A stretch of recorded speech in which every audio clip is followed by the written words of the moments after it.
محترم جناب محمد یعقوب خان صاحب، محترم جناب میر، آج جس موضوع کی طرف میں آپ کی توجہ مبذول کرانا چاہ رہا ہوں وہ ہے محبت رسول، جس نے آقا کے ساتھ ناطہ جوڑا، جس نے سرکار کی محبت اپنے من میں ڈال لی، اس کو رب کائنات نے اس جہان میں اور اس جہان میں عزتیں عطا فرما دی، اور جو رسول اللہ صلی اللہ علیہ وسلم کے دامن سے دور ہوا وہ برباد ہو گیا۔ اور بزرگوں نے ایک مثال دی ہے کہ زمین اور آسمان یہ دو چکی کے دو پڑ ہیں۔ آپ نے کبھی آٹا پستا ہوا دیکھا ہے؟ آٹا جب پستا ہے نا چکی میں، پہلے زمانے میں ہر گھر میں چکی ہوتی تھی، اور خواتین جو ہے اس کے اوپر سے ایک سوراخ ہوتا تھا، وہاں سے دانے ڈالتی تھی اور چکی چلاتی تھی۔ سمجھ آ رہی ہے یا نہیں آ رہی؟ وہ جو ہے نا چکی چلاتی تھی، اور جو بھی دانا درمیان میں ایک کلی ہوتی تھی، اور جو بھی دانا اس کلی سے ہٹا ہے وہ پس گیا، اور جو کلی کے ساتھ وابستہ رہا وہ بچ گیا۔ اور بزرگوں نے لکھا ہے کہ اللہ کا نبی زمین و آسمان کے درمیان ایک کلی ہے، جو دامن مصطفیٰ کے ساتھ وابستہ ہو گیا وہ پسنے سے بچ گیا، اور جو دامن مصطفیٰ سے ہٹ گیا وہ نیست و نابود ہو گیا۔ سبحان اللہ! یہ ہے انسانی زندگی کا ایک احسن طریقہ کہ آؤ، اگر تمہیں بچنا ہے، اس دنیا پہ فلاح پانی ہے، آخرت میں بقا پانی ہے، اس دنیا میں آپ نے سکون لینا ہے، آخرت میں جنت حاصل کرنی ہے، تو پھر مصطفیٰ کے دامن سے وابستہ ہو جاؤ، جس نے رسول اللہ صلی اللہ علیہ وسلم سے وفا کی، رب ذوالجلال نے اس کو عزتیں عطا فرما دی ہیں۔ میرے بھائیوں، عزیز ساتھیوں، خالق کائنات نے قرآن مجید فرقان حمید میں فرمایا، قل اے محبوب آپ کہہ دیجئے بفضل اللہ، جب آپ پر اللہ کا فضل ہو، وبرحمتہ ہی، جب اللہ کی رحمتوں کا نزول ہو، پھر کیا کرو؟ فَلْيَفْرَحُوا فَبِذَلِكَ فَلْيَفْرَحُوا، پھر خوب خوشیاں مناؤ۔ کیا کرو؟ خوب خوشیاں مناؤ۔ ہم خوشیاں کیوں منائیں یا اللہ؟ کس وجہ سے؟ فرمایا تم پر فضل نہیں ہوا، تم پر رحمتوں کا نزول نہیں ہوا۔ یا اللہ فضل کس صورت میں؟ فرمایا فضل اس صورت میں کہ میں واحد القہار رب ہوں، میں جل جلال رب ہوں، میں نے تم پر فضل یہ کیا کہ اپنی رحمتوں والا محبوب تمہیں عطا فرما دیا۔ مصطفیٰ کی صورت میں رب کا فضل تشریف لے آیا، پھر اس مصطفیٰ کو میں نے وما ارسلناک الا رحمت للعالمین، میں نے انہیں رحمت للعالمین کا تاج پہنا کے بھیجا، وہ آپ سب کے لیے رحمت ہے۔ بس مصطفیٰ رحمت بھی ہے، مصطفیٰ اللہ کا فضل بھی ہے۔ جب فضل اور رحمت دونوں آپ کے پاس آ گئے تو پھر اللہ کا خوب شکر بھی ادا کرو اور خوشیاں بھی مناؤ۔ یہ ہم جھنڈے لگاتے ہیں، جھنڈیاں لگاتے ہیں، پنڈال سجاتے ہیں، لنگر بناتے ہیں، وجہ کیا ہے؟ ہم خوشی کا اظہار کرتے ہیں کہ اللہ تیرا لاکھ احسان ہے، تیرا فضل و کرم ہے کہ تو نے ہمیں ہمارے اوپر کرم فرمایا ہے، تو نے فضل بھی فرمایا، رحمت بھی عطا کی مصطفیٰ کی صورت میں، اور مصطفیٰ نے ہمیں دونوں جہانوں کی خوشیاں عطا فرما دی۔ اردو سمجھ اچھے تھے یا سندھی تھے؟ کیا خیال ہے؟ سمجھ آ رہی ہے نا؟ اب دیکھیے آگے چلتے ہیں۔ میرے بھائیوں، میرے نبی کے دامن سے جو وابستہ ہو گیا اس کا بیڑا پار ہو گیا۔ حاجی خان صاحب مجھے یاد پڑ رہا ہے کہ ایک بزرگ تھے جو جامی کے نام سے مشہور ہے، اور جامی نے رسول اللہ صلی اللہ علیہ وسلم کے ساتھ اتنی محبت کی ہے کہ اپنا تن من دھن مصطفیٰ کو قربان کیا، اور پر وہ ہمیشہ سرکار پاک صلی اللہ علیہ وسلم پر نعتیں لکھتے تھے، نعتیں پڑھتے تھے، حضور کی محبت میں سرشار تھے۔ اور ایک دن ان کے دل میں امنگ آئی، دل میں جذبہ آیا کہ میں اتنا دور رہ کر آقا کی زیارت کے سے محتاج ہوں، مجبور ہوں، اور جہاں تڑپ رہا ہوں، کیوں نہ مدینے جاؤں۔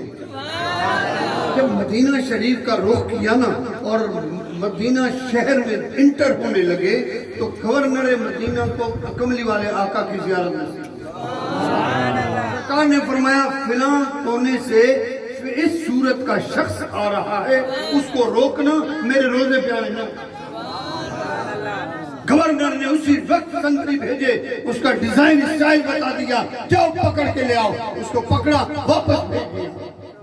پھر اس نے کیا کیا کہ دوبارہ نکلا اور دوبارہ نکل کے ایک ریوڑ تھا بکریوں کا، بھیڑوں کا، ان کے اندر بھیڑ بکری کی صورت اختیار کر کے مدینہ میں داخل ہونے لگا۔ سرکار نے گورنر کو کہا وہ فلاں بھیڑوں کے اندر آ رہا ہے، اس کو روکو۔ پھر گورنر گیا، گورنر نے جا کر اس کو پکڑا، مت آؤ، آقا جب تمہیں چھوڑتے نہیں ہیں تم کیوں جا رہے ہو؟ اب اس میں لوگ سمجھتے ہیں کہ بھئی وجہ کیا ہے کہ سرکار نہیں چھوڑتے تھے، سرکار اس سے ناراض تھے۔ جب تیسری مرتبہ جب آقا پاک صلی اللہ علیہ وسلم کی طرف وہ آنے لگا اور وہ گایوں کی صورت میں آنے لگا اور ان کے ریوڑ کے ساتھ نکلا، جیسے آ رہا تھا سرکار نے گورنر سے کہا اس کو روکو۔ گورنر نے رو کے عرض کے یا رسول اللہ آپ تو رحمت للعالمین ہیں، آپ راحت العاشقین ہیں، آپ مراد المشتاقین ہیں، آپ شمس العارفین ہیں، سراج السالکین ہیں، مصباح مقربین ہیں، لیکن آپ مصطفیٰ کریم ہو کر بھی اس کو روک رہے ہیں، یہ تو غلام ہے، رو رہا ہے، تڑپ رہا ہے۔ میرے محبوب نے فرمایا گورنر تم سمجھتے نہیں ہو، اس کو اس لیے روک رہا ہوں، یہ مجھے اتنا پیارا ہے کہ جب میرے روزے کے پاس آئے گا نا کہ میں سارے قانون توڑ کے اپنے قبر انور سے باہر آ جاؤں گا، مجھے باہر نکلنا پڑے گا، اس وجہ سے میں روک رہا ہوں کہ اس کا عشق اپنی جگہ سلامت رہے۔ جب میرے پاس آئے گا تو تمام قیود و حدود توڑ کر مجھے باہر نکلنا پڑے گا، میں شرعی قانون میں رہنا چاہتا ہوں، اس لیے اس کو روکتا ہوں۔ میرے بھائیوں، جو مصطفیٰ کے دامن سے وابستہ ہو گیا، میں نے ابھی ایک حدیث شریف آتے ہوئے پڑھی جس میں اللہ کے نبی کا فرمان ہے، راحت القلوب میں یہ حدیث مقدس موجود ہے۔ اللہ کے نبی نے فرمایا کہ جو مسلمان حج کے لیے آتا ہے، حج ادا کیا، عرفہ میں گیا، بیت اللہ کا طواف کیا، اور اگر میرے روزے کی طرف نہ آیا تو اس نے میری جان پر ظلم کیا۔ سبحان اللہ، سبحان اللہ۔ ہو حاجی اور اج کل چاہتو تھے ہو جنہاں جو نالو وٹھو تو برکت وئی، نالو تو نہ وٹھو نا ماں کڈی محفل میں ہو چویں تاکہ ونجو مدینے پر مصطفیٰ جے روزے جی زیارت جی نیت نہ کیو۔ بھائی وائے ایکسپلین کیو کہ انہی کرے تو ہو معذلہ مری مٹی میں ملی گیا ہے ہنن جی نیت نہ کیو تو مسجد نبوی جی زیارت جی نیت کیو، پو ونجو ورنہ مدینے نہ ونجو۔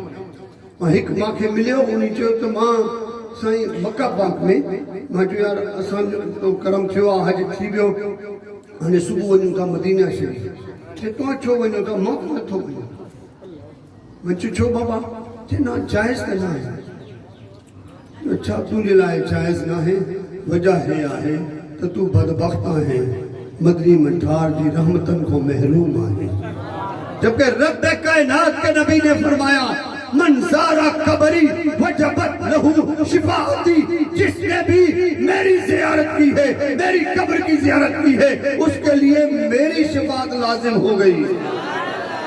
اور آقا پاک صلی اللہ علیہ وسلم فرماتے ہیں جو حاجی حج پہ آتا ہے بیت اللہ سے ہو کر واپس لوٹ جائے میری قبر انور پر نہ آئے گویا اس نے میری جان پر ظلم کیا ہے۔ اور ایک اور حدیث مقدس ہے، کملی والے آقا نے فرمایا کہ جو بھی مسلمان آتا ہے جس نے میری قبر کی زیارت کی میری مماتی کے بعد گویا اس نے میری زیارت کی میری حیاتی میں۔ نعرہ تکبیر، نعرہ رسالت، نعرہ حیدری، نعرہ سلطانیہ، دیوے دیوے اج تھی وئی سرکار جی آمن، منٹھار جی آمن، مدنی جی آمن۔ اب اندازہ کیجئے آقا فرماتے ہیں کہ میرے وصال کے بعد بھی کوئی بھی میری قبر پہ آتا ہے گویا اس کو اس نے مجھے زندگی میں دیکھا جس نے میری قبر کو دیکھا.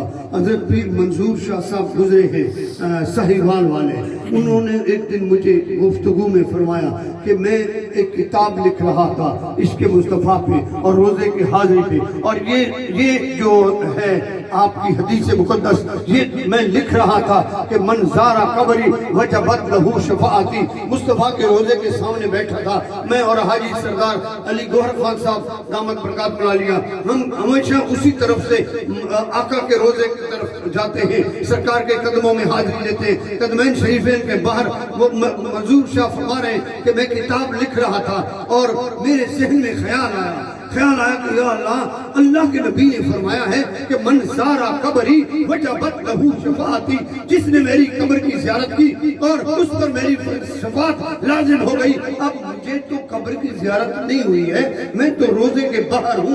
قبر مقدس جالی کے اندر ہے, جالی سے بھی پھر نیچے ہے, سیڑھیاں گزر کے نیچے جانا پڑتا ہے. مزار تو میں نے دیکھی نہیں ہے, میں نے صرف گنبد خضرا کی زیارت کی ہے. ابھی میں سوچ ہی رہا تھا اور رو رہا تھا, مراقبے میں گیا, آنکھیں بند کی تو مدنی منٹھار کا دیدار نصیب ہوا. اور کملی والے نے فرمایا منظور شاہ پریشان کیوں ہوتا ہے, اس قبر کی نسبت میرے ساتھ ہے, یعنی میرے ساتھ نسبت قبر کی ہے, قبر کے ساتھ نسبت زمین کی ہے, زمین کے ساتھ نسبت دیوار کی ہے, اور دیوار کے ساتھ نسبت گنبد خضرا کی ہے. جس نے گنبد خضرا کو دیکھا اس نے مجھے دیکھا. یہ ہے عقیدہ مسلمانوں کا. مسلمانوں سے نبی کبھی دور نہیں ہے, مومنوں سے کبھی دور نہیں ہے. رسول اللہ ہمیشہ اپنے عاشقوں کے سامنے ہوتے ہیں, اپنے عاشقوں کو دیدار کرواتے ہیں. اور